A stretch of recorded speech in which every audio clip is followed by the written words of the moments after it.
Yo les types, de retour pour un petit vlog sympathique. Donc là je suis à bord du bolide, hein, de la Batmobile, dans une pluie battante terrifiante.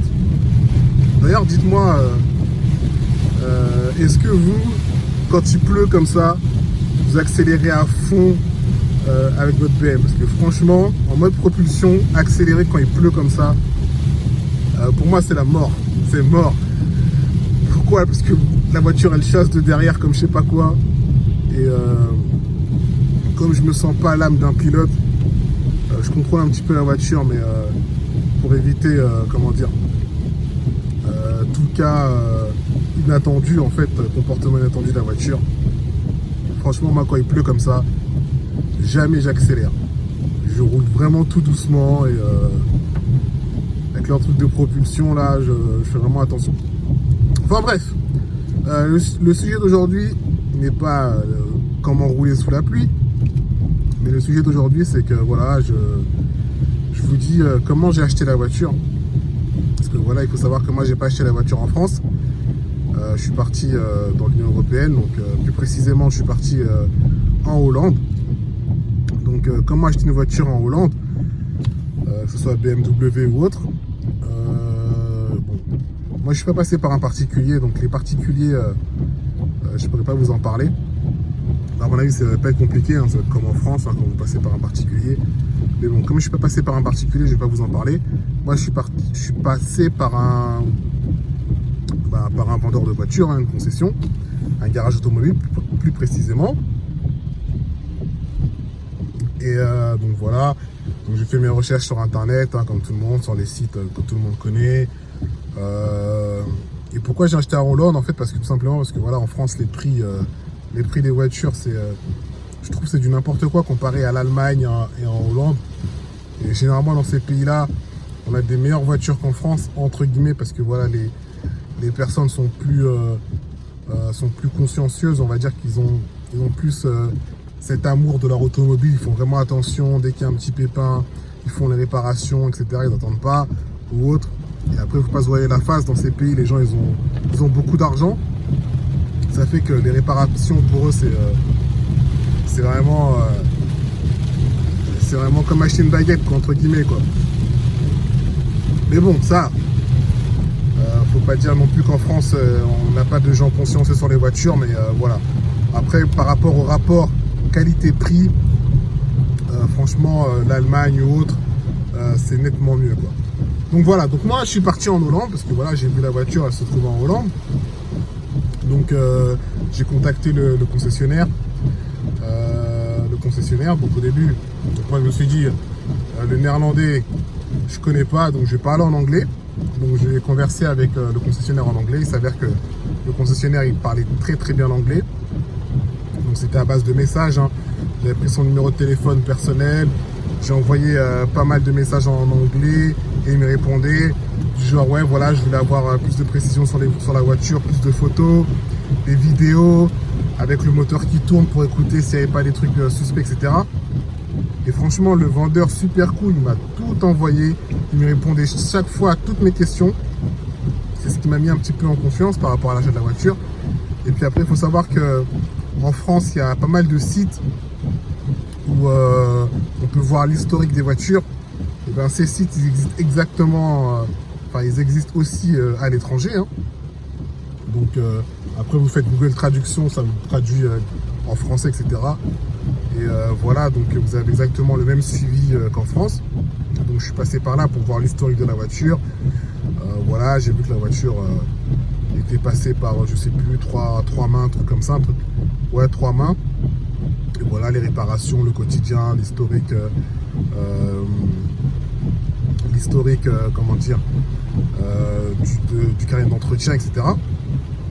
J'ai vu que c'est une voiture qui a été entretenue exclusivement chez BMW jusqu'à un certain kilométrage, mais pas très loin du kilométrage dont j'ai acheté la voiture, donc ça va. Après, moi je suis pas le genre de personne qui va vous dire que voilà, une voiture qui est entretenue que chez BMW c'est magnifique. Pourquoi? Parce que en fait quand vous voyez le carnet d'entretien d'une BMW, en fait, ils cochent les cases sur lesquelles, en fait, bon, ils ont fait des révisions, etc. Et généralement, il y a pas mal de cases qui ne sont pas cochées. Hein. Pourquoi? Parce que ça rentre pas dans l'entretien périodique de la voiture, etc.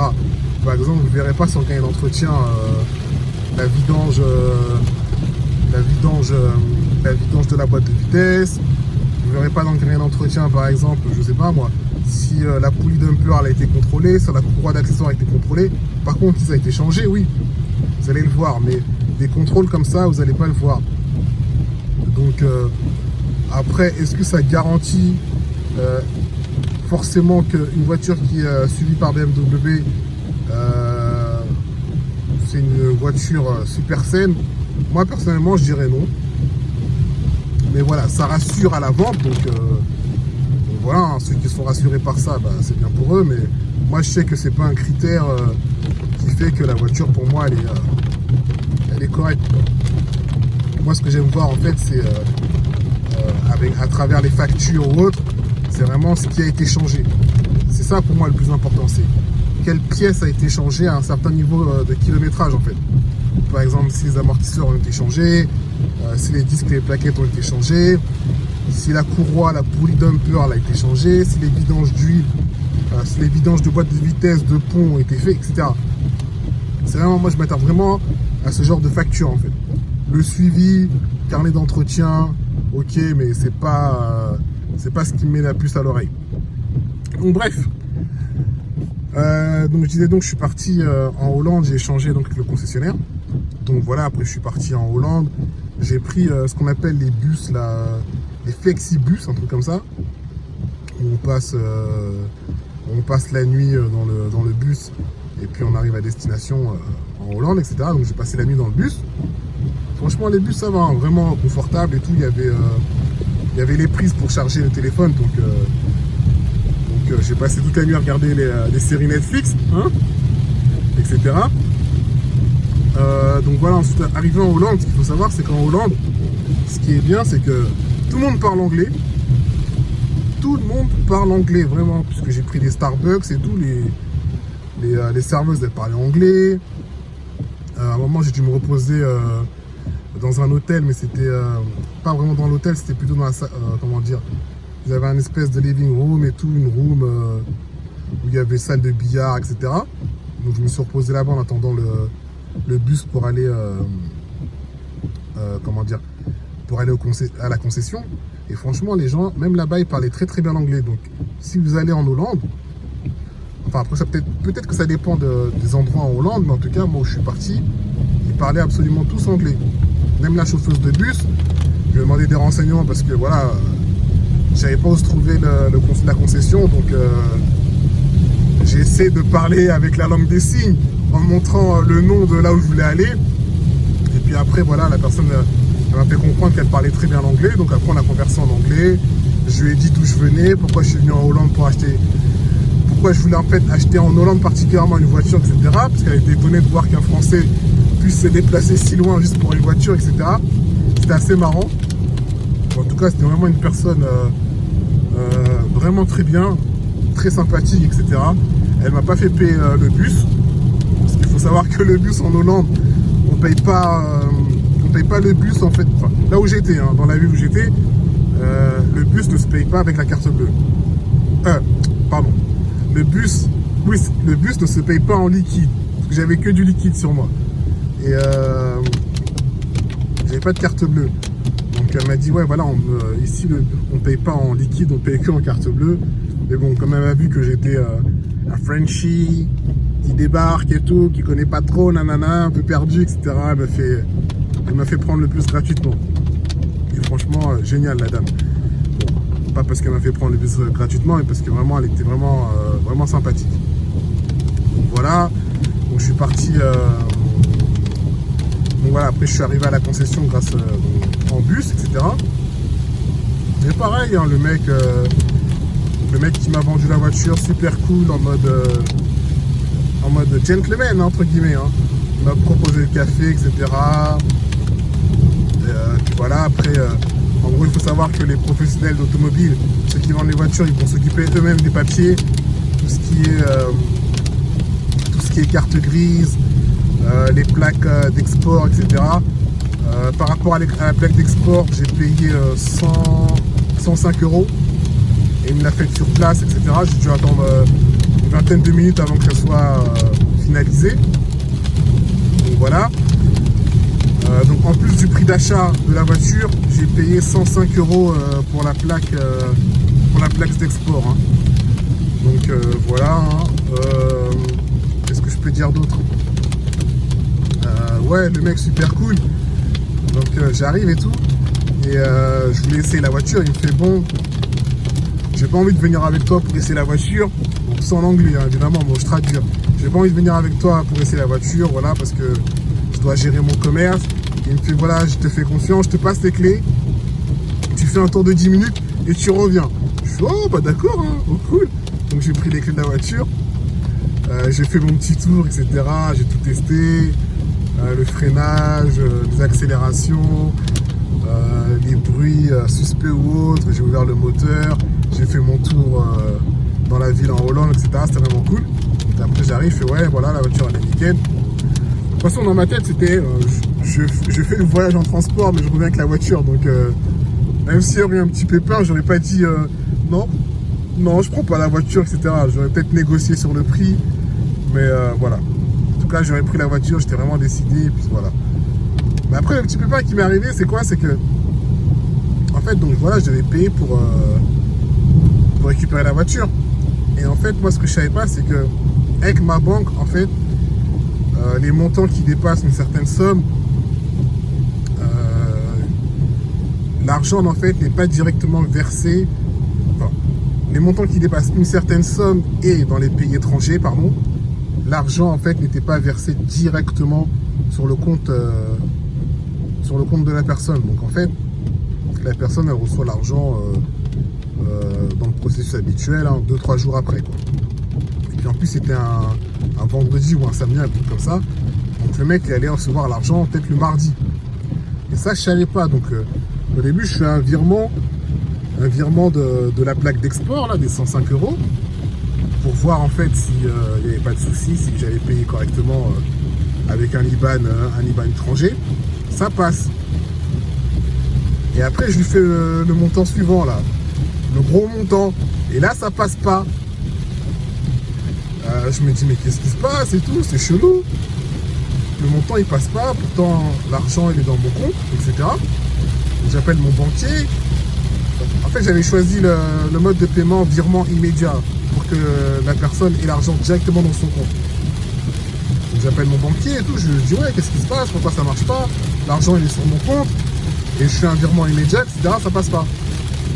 Après le banquier en fait il savait pas que j'étais à l'étranger, donc lui il pensait que j'étais en train d'acheter une voiture en France. Donc il me fait peut-être que c'est un problème de l'application, réessayer plus tard. Et franchement comme ça, je suis resté au moins pendant 20 minutes hein, à refaire des virements, à appeler mon banquier en disant ouais ça marche pas, c'est chelou, blablabla. Et c'est après je lui fais ouais mais moi je suis à l'étranger, est-ce que ça joue et tout. Et après c'est là qu'il me fait ah mais fallait me le dire depuis longtemps, fallait me le dire depuis le début. En fait oui effectivement ça joue, on peut pas faire de virement immédiat et tout. C'est juste un virement normal et les fonds seront versés 2-3 jours après.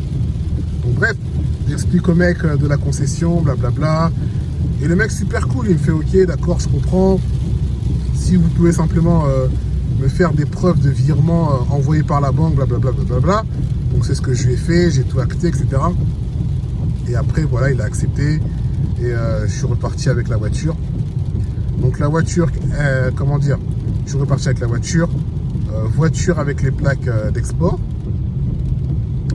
Voiture, la carte grise en fait elle était à mon nom. Puisque en Hollande en fait ils n'ont pas un papier, c'est juste une carte électromagnétique. Bon, il y a le papier exactement, effectivement, mais c'est une carte électromagnétique. Cette carte elle a été faite à mon nom. Donc je suis reparti avec une carte grise à mon nom, avec les plaques d'export et une assurance provisoire qui assure le minimum, hein, c'est-à-dire les dégâts, je sais plus comment on appelle ça, hein. Si voilà, les dégâts, enfin le minimum de l'assurance quoi. Je sais plus le nom, excusez-moi. Donc voilà. franchement, c'est un processus très simple. Et puis après, voilà, je suis rentré en France avec, j'ai passé la frontière, nickel, aucun souci. C'est un processus vraiment très simple quand vous passez par un professionnel, puisque c'est le professionnel qui s'occupe de tout, des plaques d'export. Évidemment, quand vous voulez acheter une voiture à l'étranger, demandez combien coûte le fait de payer pour avoir les plaques d'export et pour avoir l'assurance qui va avec la carte grise. Donc moi, ça m'a coûté un truc genre 105 €, c'était vraiment pas cher, pour repartir avec des papiers déjà faits, nickel, et une assurance qui vous permet de rouler pendant un certain temps en France. Après, par rapport au temps où on peut rouler avec cette assurance, je suis pas vraiment sûr, mais normalement c'est 2 semaines. Vous pouvez rouler avec cette assurance pendant 2 semaines en France, et une fois, ça vous laisse le temps tout simplement de faire la carte grise, etc., etc. Et moi j'ai acheté donc la voiture donc avec un contrôle technique qui était déjà fait, etc., daté de moins de 6 mois, parce que une fois que vous arrivez en France, après, bon, voilà, il faut faire la carte grise.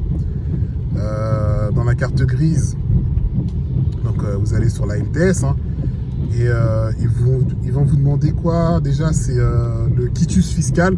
Il vous faut un quitus fiscal. Donc ça, c'est pareil, hein, vous allez sur Internet, vous allez faire votre quitus fiscal. C'est très rapide, en moins d'une semaine, vous l'avez. Et il vous demande aussi le certificat de conformité. Normalement, c'est un certificat. Ce certificat, il faut le payer en plus. Hein. C'est une galère, ce certificat. Parce qu'il faut aller en concession. Vous allez chez BMW, vous demandez comment faire le certificat de conformité. Mais moi, comme j'avais la flemme de faire ça, j'avais pas envie de me déplacer.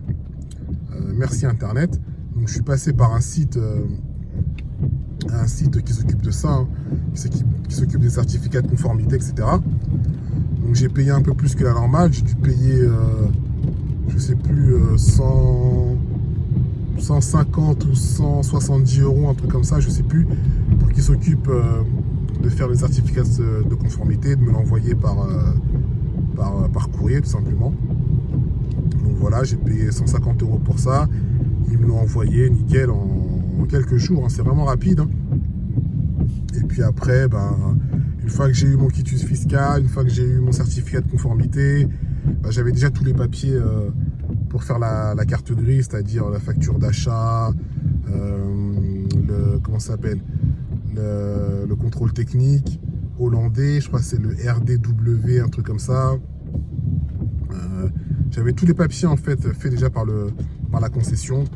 Donc voilà, j'ai envoyé tous ces papiers sur la NTS, et puis j'ai pas eu de problème, j'ai pas eu de retour en fait par rapport à tous les papiers que j'ai pu envoyer. Et puis j'ai eu la carte grise assez vite, et ça m'a coûté quoi la carte grise pour une E92 335D de 2008, j'ai payé je crois 450 €, un truc comme ça, ou 440. C'est vraiment pas trop cher, hein, mais voilà, on va dire 450 € j'ai payé. C'est vraiment donné pour 18 chevaux fiscaux, c'est de 2008 en plus, c'est vraiment pas cher. Donc voilà comment acheter une BMW ou autre voiture en Hollande. C'est vraiment très très simple.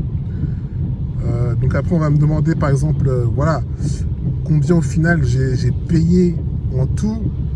Est-ce que ça a été la ruine ou quoi? Il faut savoir que le Flexibus, là, je sais plus comment ça s'appelle, Flexibus ou Flexbus, pour aller en Hollande, j'ai payé une dizaine d'euros, hein. Je crois que c'était 20 €, un truc comme ça. Donc le trajet pour aller en Hollande. Arrivé en Hollande, donc pour aller à la concession, donc j'ai pris le bus, j'ai rien payé, c'était gratuit. Donc pour arriver à la concession, on va dire, j'ai rien payé. Bon, je me suis payé un petit breakfast, hein, petit déj quand même, à Starbucks. Donc ça, on va pas le compter dans le prix de l'ensemble de l'achat de la voiture. Donc voilà. Donc 20 € on va dire, donc le Flexibus pour aller en Hollande. Arrivé en Hollande, j'ai payé 105 € pour faire la plaque d'export, et puis tout tout ce qui était assurance, etc. à mon nom. Ensuite, j'ai fait un plein.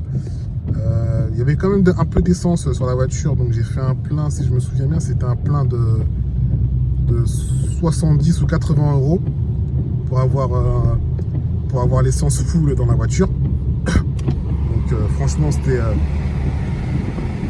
vraiment pas cher. Après, le péage, je crois le péage c'était environ peut-être 40 euros, un truc comme ça. Donc faites vite le calcul, hein. 105 euros pour les plaques d'export, 70 euros pour 70 à 80 euros pour l'essence, et puis 30 à 40 euros pour le péage. Franchement, c'est rien du tout. C'est tout ce que j'ai payé en plus de l'achat de la voiture, et ça vaut vraiment le coup. Et ensuite, j'ai payé entre 150 on va dire et 180 euros pour le certificat de conformité, et 450 euros on va dire pour la carte grise. Donc voilà, franchement c'est pas un gros budget en plus de l'achat de la voiture. Donc pour moi ça a été vraiment une opération très rentable, dans le sens où l'achat de la voiture plus tout ça, ça revenait toujours moins cher que les voitures que je voyais en France vendues sur Le Bon Coin ou autres à des prix exorbitants, alors que voilà. Et je tiens à préciser que je cherchais exactement en fait moi je cherchais une E92 335D. À la base, je cherchais une voiture qui n'était pas forcément PACM, parce que je voulais la transformer en PACM. Mais au fur et à mesure où je voyais les annonces, plus je regardais les voitures en mode non PACM, ça me plaisait pas. Donc je me suis dirigé vers les PACM, et puis je suis tombé sur celle-ci à un prix que j'ai pu négocier en plus. Bon, le prix restera secret, mais voilà. J'ai descendu de 1000 euros dans ma négociation, ce qui est vraiment pas mal. Et donc, non, même pas, c'était même pas 1000 euros. J'ai négocié entre 1000 et 2000 euros, un truc comme ça, en moins sur la voiture. Donc voilà, bon, par rapport à ça, j'ai la tchatch, hein, pour négocier les voitures. C'est pas quelque chose qui est compliqué pour moi. Donc voilà. Après, c'est pas que je me vante, mais vraiment, je sais tchatcher pour négocier, pas forcément les voitures, hein, mais pour tout négocier dans la vie. Donc voilà, c'est un truc que je fais depuis tout jeune, hein, négocier sur les vêtements au début, et puis après voilà, ça a monté sur une négociation sur autre chose. Donc voilà, je négocie sur absolument tout. Donc voilà.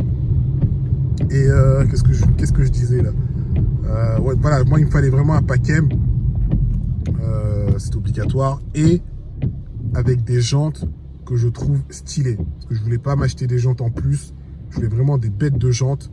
Et les jantes qui étaient sur cette voiture, franchement, je les connaissais pas au début, et quand j'ai vu le rendu que ça donnait en vrai, pas qu'en photo, mais en vidéo, j'ai tout de suite sauté sur l'occasion pour acheter la voiture.